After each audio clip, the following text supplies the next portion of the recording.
irmãos, saudando todos com a graça e a paz do Senhor Jesus. Amém. Bom, eu convido os irmãos a abrir a palavra de Deus na segunda carta de Paulo aos Coríntios. Segunda carta de Paulo aos Coríntios, no capítulo 3.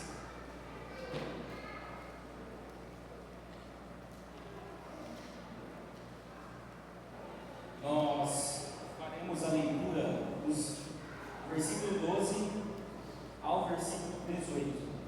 2 Coríntios 3, 12 ao 18. Tendo, pois, tal esperança, agimos com muita ousadia. E não somos como Moisés, que punha um véu sobre o rosto, para que os filhos de Israel não pudessem fixar os olhos no fim daquilo que estava desaparecendo. Mas a mente deles se escureceu, pois até o dia de hoje o mesmo véu permanece sobre a leitura da antiga aliança. Não foi tirado, pois só em Cristo ele é removido. Mas até hoje, quando Moisés é lido, o véu está posto sobre o coração deles. Quando, porém, alguém se converte ao Senhor, o véu é tirado. Ora, este Senhor é o Espírito, e onde está o Espírito do Senhor, aí há liberdade. E todos nós, com o rosto descoberto, contemplando a glória do Senhor, somos transformados de glória em glória, na sua própria imagem, como pelo Senhor, que é o Espírito. Vamos orar? Ó Deus, que o Senhor nos abençoe, ó Deus. Que as palavras dos meus lábios sejam agradáveis ao Senhor, Deus. Que seja fiel à tua palavra e que o Espírito Santo venha iluminar o nosso coração, Pai, para que compreendamos, de fato, sejamos transformados por Ele. Em nome de Jesus é que oramos. Amém. Meus irmãos, no final do século XVIII, na Universidade de Yale, nos Estados Unidos, estava acontecendo algo que, para aquela nação, que foi praticamente fundada por puritanos, estava acontecendo algo muito estranho. Aquela faculdade, ela foi tomada por um ceticismo, um ateísmo tremendo. Eles estavam abandonando as escrituras. E hoje, para nós, isso é completamente normal quando nós olhamos para as universidades da nossa época, quando nós olhamos para as faculdades da nossa época. Mas para aquele tempo não era nem um pouco normal, e não deve ser normal. É nesse cenário que Timothy White assume a presidência daquela universidade. Timothy White é neto de ninguém mais, ninguém menos do que Jonathan Edwards. E ele assume a presidência daquela universidade, e não só como presidente da administração da faculdade, mas também assim como um pastor. E é visto que pouco tempo depois, muita coisa mudou. Muitos daqueles alunos que antes tinham apenas uma média de 10% da universidade se diziam cristãos, agora estavam se convertendo, estavam tomando a decisão por Jesus. E anos depois, muitos daqueles mesmos homens e mulheres se tornaram missionários, pastores e entregaram a vida de fato ao serviço ao Senhor. E o que aconteceu para que uma mudança tão grande assim tivesse acontecido ali? Bom, Timothy White, ele entendeu que o que aquela universidade precisava era saber quem é Deus. Então ele montou um planejamento e ele pregou ferrenhamente, domingo após domingo, ensinando quem é Deus. Ele não primeiramente apontou de fato a imoralidade daqueles universitários, mas ele mostrou Deus, ele mostrou a sua santidade, a sua justiça, e por aí vai. E também a autoridade das Escrituras. E isso fez com que aqueles estudantes contemplassem a glória de Deus e assim foram transformados. Bom, olhando para o texto que nós lemos, meus irmãos, Paulo aqui ele está comparando a antiga e a nova aliança. Ele vai falar sobre Moisés quando estava descendo do Monte Sinai e após contemplar a Deus, o seu rosto estava completamente resplandecia, e as pessoas ali naquele arraial não podiam olhar para o rosto de Moisés. Por isso colocaram sobre o rosto de Moisés um véu. E Paulo está falando justamente sobre isso daqui, que para olhar para uma glória que desvanecia, que se apagava, para olhar para essa glória, aquele povo já não podia, já não conseguia olhar. Por isso foi posto um véu. E esse mesmo véu é o que estava em nosso coração antes de Jesus. Esse mesmo véu estava no coração dos israelitas, que não olharam para Jesus, porque nós só conseguimos olhar para o Senhor, contemplar a glória do Senhor, a partir do momento em que esse véu é retirado. E esse véu, ele é retirado, ele é removido por Cristo do nosso coração, dos corações dos israelitas que se converteram naquela época. E é sobre isso que Paulo está tratando aqui. E hoje nós vamos se atentar principalmente ao versículo 18. Vou lê-lo novamente. E todos nós, com o rosto descoberto, contemplando a glória do Senhor, somos transformados de glória em glória, na sua própria imagem, como pelo Senhor, que é o Espírito. Hoje nós vamos falar, o tema do sermão aqui é: contemplem a glória de Deus. Contemplem a glória de Deus. Nesse versículo, meus irmãos, se vocês observarem bem, olhando para esse título, para esse tema, Paulo ele responde 3 perguntas. Primeiramente, a quem nós contemplamos? Segundo, como nós contemplamos e qual o resultado dessa contemplação? Paulo vai falar sobre isso, vai responder essas 3 perguntas nesse versículo. Em primeiro lugar, a quem contemplamos? A quem nós temos contemplado? Aqui, nesse início, eu quero trazer para nós tomarmos um cuidado, para olhar para quem nós contemplamos. Nós devemos tomar cuidado nós devemos pensar Deus corretamente. Aí eu te pergunto, o que vem à sua mente quando você pensa sobre Deus? É o Deus que se revela nas Escrituras? É o Deus que se revela em Cristo Jesus? Nós devemos colocar à prova aquilo que nós pensamos sobre Deus, a partir das Escrituras, a partir daquilo que está revelado a nós. Nós devemos tomar esse cuidado, porque a quem nós contemplamos, dessa maneira nós somos transformados a essa imagem. A quem nós contemplamos. Se nós contemplamos um Deus falso em nosso coração, o que nós nos tornaremos? Paul Washer, ele muitas vezes em vários sermões, ele vai dizer assim, abre aspas: nos domingos, ao redor de todo mundo, o domingo é o maior dia de idolatria. Há mais idolatria cometida no domingo do que em qualquer outro dia da semana. Por quê? Porque as pessoas estão adorando a um Deus que elas não conhecem. Elas não têm fatos bíblicos sobre ele, e na ausência das verdades bíblicas, elas fazem o seu próprio Deus, elas fazem de Deus a sua própria imagem e adoram o Deus que elas criaram. Então, a quem nós contemplamos? Quem você tem contemplado? Nós temos que tomar cuidado para aquele que nós estamos olhando, se é o Deus bíblico realmente. Nós tendemos a criar um Deus na nossa mente, mesmo dizendo, proferindo com a nossa boca que seguimos a Jesus, que seguimos ao Senhor, Deus revelado nas Escrituras, mas nós não conhecemos, nós não nos dedicamos a conhecer. Por isso, há um perigo cometer idolatria, porque quando contemplamos e adoramos aquele que não conhecemos, como disse Paul Washer, nós estamos cometendo idolatria. E nós temos que tomar muito cuidado com isso, meus irmãos. Mas enfim, de não contemplar um Deus falso criado à nossa própria imagem e semelhança, quem nós devemos contemplar? Então, bom, o texto ele diz que nós devemos contemplar a glória do Senhor. Contemplar a glória do Senhor.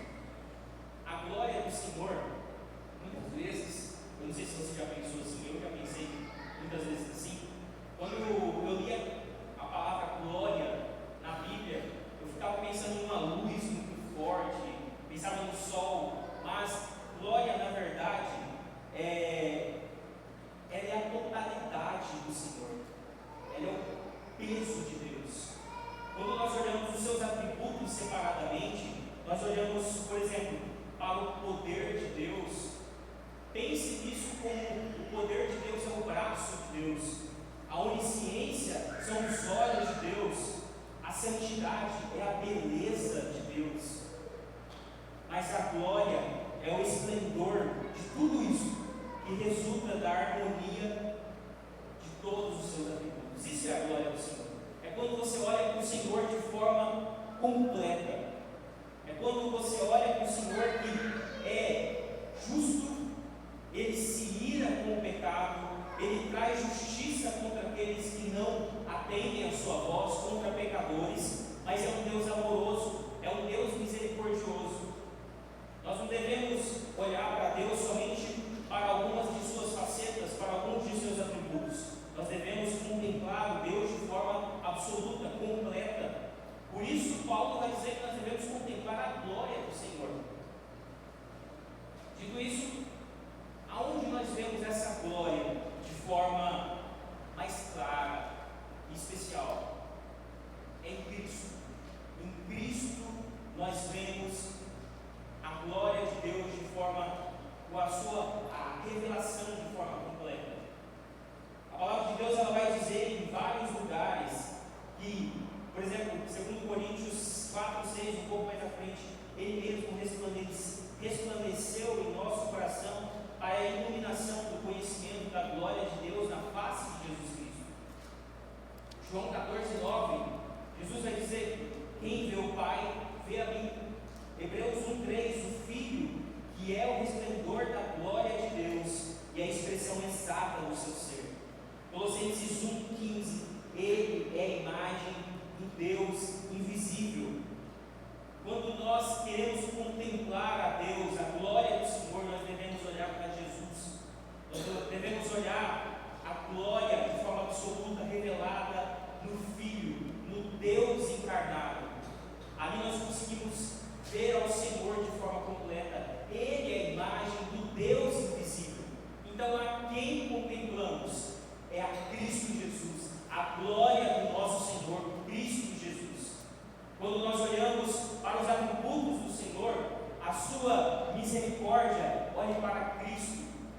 Quando Cristo estava diante de uma adúltera, e aquela adúltera, após os seus acusadores todos foram embora, ficou só ela, e ele diz: aonde estão os seus acusadores? Vá e não peques mais. Nós estamos vendo a misericórdia de Deus encarnada na pessoa de Cristo. Quando nós olhamos Jesus chegando no templo, revirando todas aquelas bancas e descendo de pote de todo mundo, nós vemos o zelo, a justiça de Deus encarnada em Cristo Jesus, o Deus encarnado manifestando a sua glória. Quando nós olhamos para a maior manifestação de amor e justiça e misericórdia, olhando para a cruz do Calvário, nós olhamos um Deus que não abriu mão da sua justiça para aplicar a sua misericórdia. Vocês conseguem ver, meus irmãos, a glória de Deus encarnada em Cristo Jesus? Nós conseguimos ver de fato em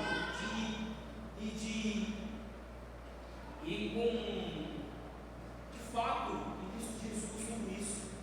Portanto, a quem devemos contemplar? A glória do Senhor, nosso Jesus Cristo. A glória do Senhor.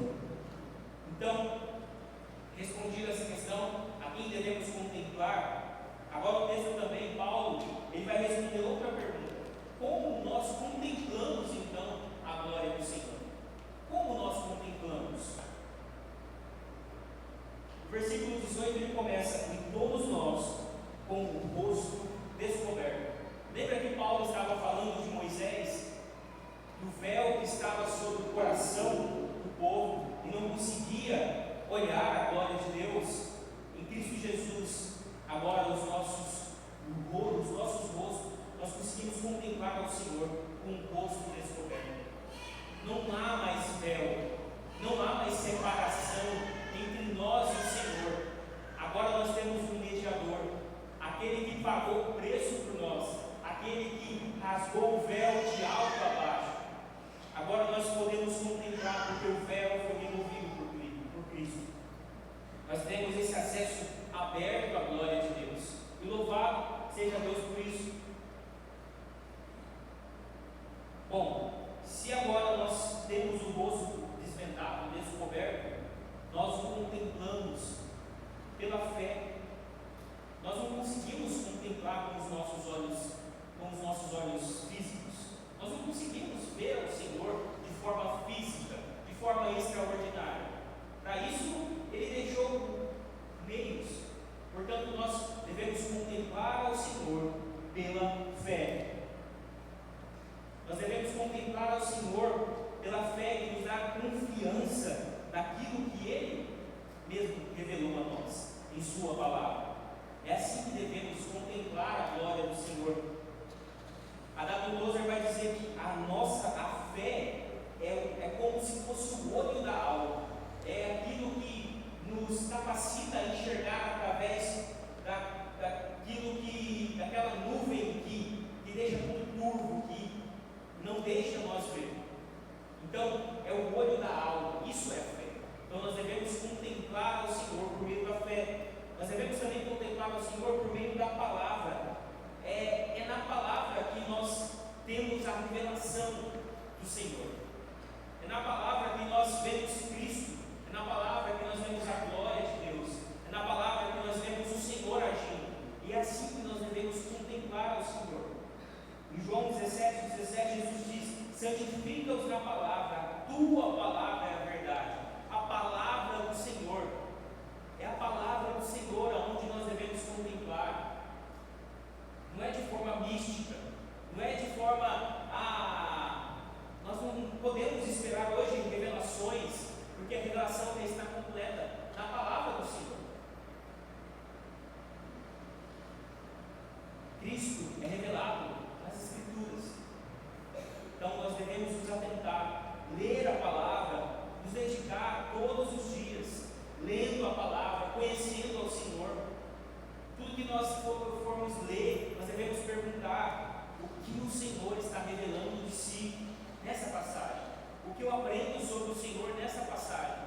O que Ele quer que eu veja dos seus atributos, da sua beleza nessa passagem que estamos lendo. Assim nós conseguimos contemplar a glória do Senhor. Nós devemos nos lembrar dos meios de graça, que é a palavra, a oração, o culto, a pregação da palavra, a Santa Ceia, o batismo, tudo isso. Esses são os meios que o Senhor nos deixou para contemplar a sua glória. E nós devemos se utilizar deles para contemplar a glória do Senhor. E claro, nós só conseguimos, como contemplamos a glória do Senhor, pela obra e da iluminadora do Espírito Santo. É através do Espírito que ilumina o nosso coração. É somente o Espírito Santo que nos capacita a olhar para Jesus e vê-lo na beleza da tua santidade, ver a tua justiça, ver a sua majestade, ver a sua soberania, o seu poder. É somente o Espírito Santo quem nos faz enxergar isso, porque não é somente algo intelectual. Nós podemos decorar a Bíblia do começo ao final, nós podemos saber teologia, e isso é bom. Nós devemos sim saber teologia, nós devemos sim estudar sobre Deus, mas é muito mais que isso. É muito mais que isso. É conhecer a Deus com o coração, é contemplar a Deus com o coração, com a alma, e com isso é somente o Espírito Santo quem nos capacita. O salmista vai dizer: desvenda os meus olhos para que eu contemple as maravilhas da tua lei. É isso, é somente o Espírito Santo. Nós não temos essa capacidade. É o Espírito Santo quem abre os nossos olhos para enxergarmos a Cristo. Então, nós devemos orar fortemente por isso, pedir que o Espírito Santo revele cada vez mais, cada dia mais a Cristo no nosso coração. E é como Jesus disse à mulher samaritana: é uma água viva, que não nos terá mais sede, mas é inesgotável. Quanto mais nós buscamos, mais sede tem para nos dar. Quanto mais o conhecemos, mais ele tem a se revelar a nós.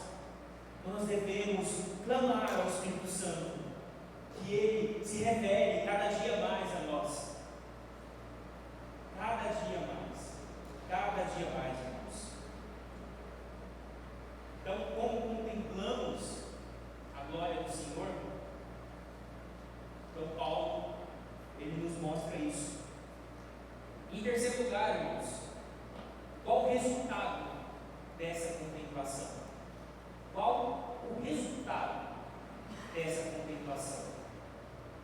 Se nós adoramos, contemplamos ao Senhor, Paulo vai dizer no versículo 18, vou ler aos irmãos novamente: e todos nós, com o rosto descoberto, contemplando a glória do Senhor, somos transformados de glória em glória, na sua própria imagem, como pelo Senhor, que é o Espírito.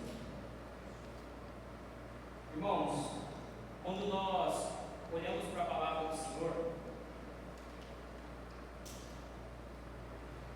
e notamos homens de Deus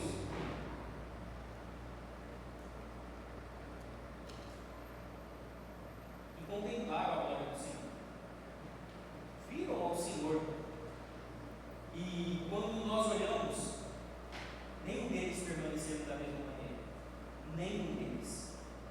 Se você se lembra, em Isaías, quando ele contempla o Senhor em um alto e sublime trono, ele diz: ai de mim. Ele vê a sua impureza e ele é purificado. Quando Ezequiel contempla a glória do Senhor, ele cai com o rosto em terra. Quando Daniel contempla também a glória do Senhor, ele perde totalmente as suas forças. Seu vigor desaparece, diz as Escrituras. Quando Pedro, Tiago e João estão diante do Senhor Jesus, eles veem o Senhor Jesus transfigurado. Eles são tomados de um temor tremendo e eles caem no rosto de terra. Quando Paulo, no caminho de Damasco, aquele homem orgulhoso, aquele perseguidor, contempla o Senhor aparece para ele, ele cai e ele é transformado. O perseguidor se torna o perseguido, o orgulhoso se torna servo, humilde. E quando João tem a visão gloriosa de Jesus glorificado no Apocalipse, ele cai como morto. Você vê o paralelismo disso tudo? Quando nós contemplamos a glória do Senhor, nenhum de nós conseguimos permanecer da mesma maneira. Logo é o que Paulo vai dizer: nós somos transformados.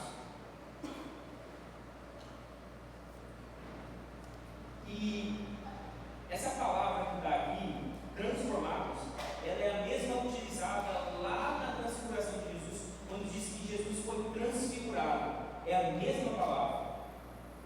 Transformados. Nós somos transformados quando nós contemplamos a glória de Deus. Não é algo superficial, é de forma profunda. Aqui, nesse versículo, Paulo vai dizer que nós somos transformados à imagem de Cristo Jesus.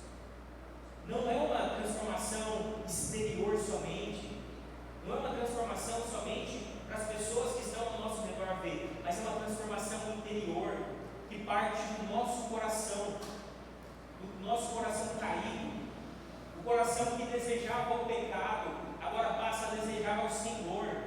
O coração que desejava a imundícia, agora passa a desejar a santidade.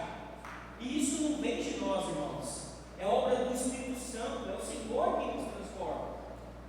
É quando nós contemplamos essa glória do Senhor, que nós somos assim transformados. E nós devemos nos lembrar que essa transformação ela é progressiva, porque o texto diz que é de glória em glória, é um crescimento contínuo. Então, não se frustre se você ainda não chegou à perfeição, a um puritano. Não se frustre, mas olhe para a sua vida e veja se você tem sido transformado de glória em glória. De glória em glória você tem sido transformado? Você tem melhorado, você tem buscado, você tem lutado contra os seus pecados? Olha, isso é evidência de que você tem de fato contemplado a glória do Senhor.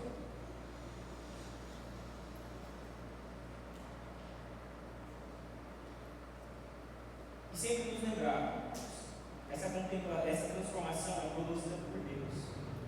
É produzida por Deus. Paulo finaliza o versículo dizendo: como pelo Senhor, o Espírito. É uma obra sobrenatural que não está nas nossas mãos o poder. É Ele quem nos dá o querer e o agir. É Ele quem nos transforma.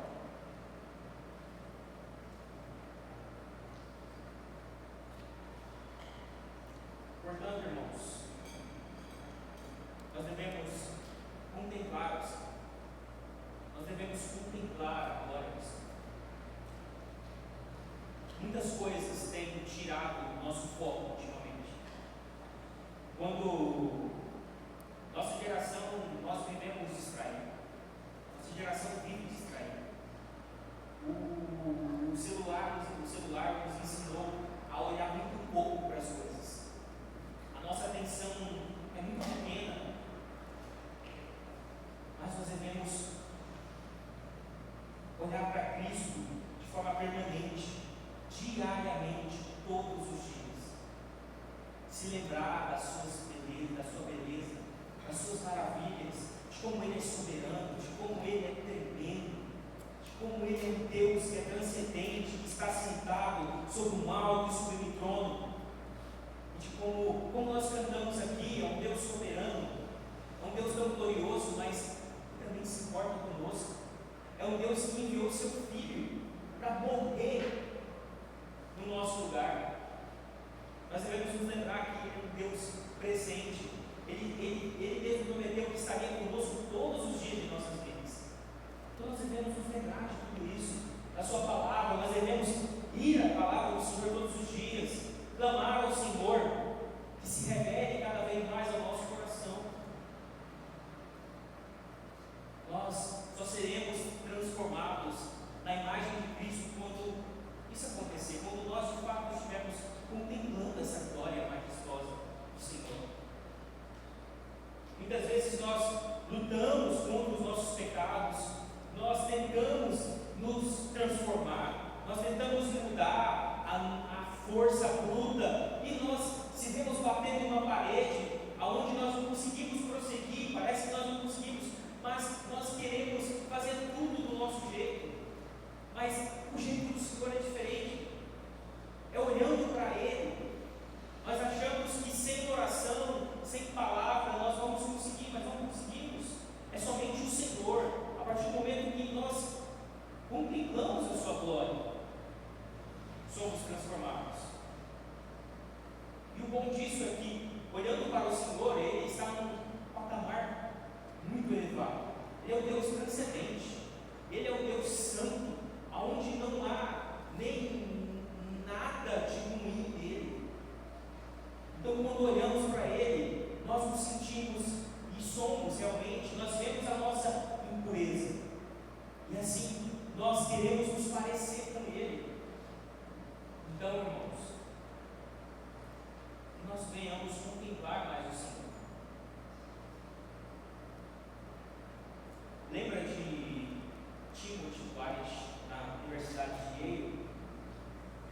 foi mostrando quem é Deus.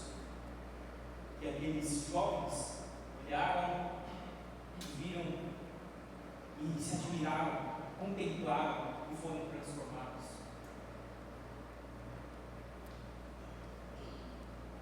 Irmãos, Paulo aqui nos ensina sobre essa bênção de contemplar o Senhor. O véu foi removido, irmãos. Não há mais separação. Não tem. Não tem. A glória do Senhor foi revelada em Cristo. E o Verbo se fez carne e habitou entre nós.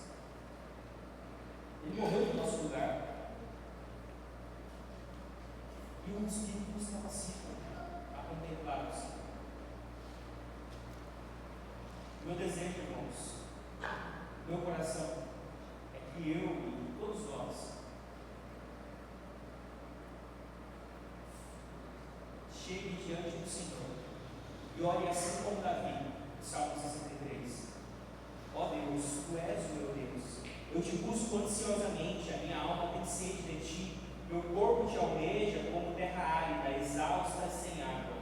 Assim quero ver-te no santuário para contemplar a Tua força e a Tua glória. O nosso desejo seja esse, irmãos, de olhar para o Senhor, de ter a Tua presença